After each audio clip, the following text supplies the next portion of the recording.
తాడిపత్రి నియోజకవర్గంలో 92 సచివాలయాలు మాత్రమే బాగున్నాయని, కానీ వాటిలో ఎటువంటి సదుపాయాలు లేవన్నారు ఎమ్మెల్యే జేసీ ప్రభాకర్ రెడ్డి.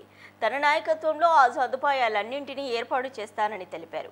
సచివాలయాల దగ్గర ఎటువంటి చెత్తా చెదారం లేకుండా క్లీన్ అండ్ గ్రీన్ గా మారుస్తామని అన్నారు.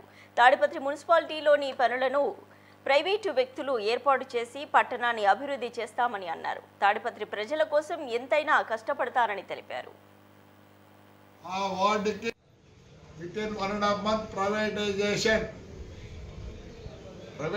అంటే అందరూ ఏమని అనుకున్నారు, దాన్ని ప్రైవేట్కి ఇస్తున్నాం. మున్సిపాలిటీ ఎంప్లాయీస్ని మేము డిస్టర్బ్ చేయము. మున్సిపాలిటీ ఎంప్లాయీస్ ఉంటారు, కానీ వార్డులో ఒక 4 సెలెక్ట్ చేసి మేమే ఆ వార్డుకి ఒక గార్బేజ్ కలెక్షన్ కోసం ఒక వెహికల్, డ్రైవర్కి ఏమో 10,000, వీళ్ళకి 8,000 మరియు దాన్ని మెయింటైన్ చేసే వాళ్ళకి కూడా 10,000. కానీ దీంట్లో అందరూ లేడీస్నే సెలెక్ట్ చేయాలనుకుంటున్నాం. ఒకవేళ డ్రైవర్లు ఎవరు చిక్కకపోతే మగవారిని డ్రైవర్గా ఉపయోగించుకుంటాం. దీనివల్ల ఏమవుతుందంటే ఎక్కడ చెత్త కానీ, ఎక్కడ డ్రైనేజ్ ఇవి బ్లాకులు కానీ, మళ్ళీ డ్రైనేజ్ కూడా 5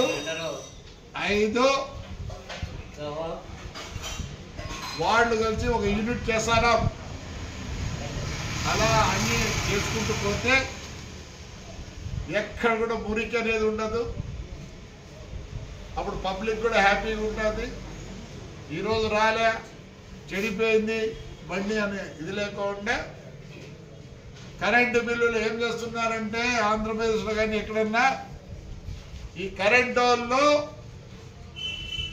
వాళ్ళకి ఎంత వచ్చిందో దానికోసం ఈ బిల్లులన్నీ కలెక్ట్ చేసిన తర్వాత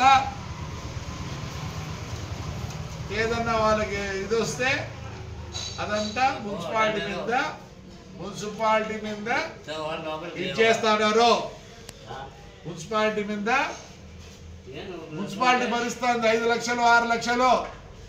అందుకోసం దానికి కూడా కెపాసిటర్లు అన్నీ రేపు శుక్రవారం మొత్తం ఇది చేస్తున్నాం. ఎందుకంటే అప్పుడు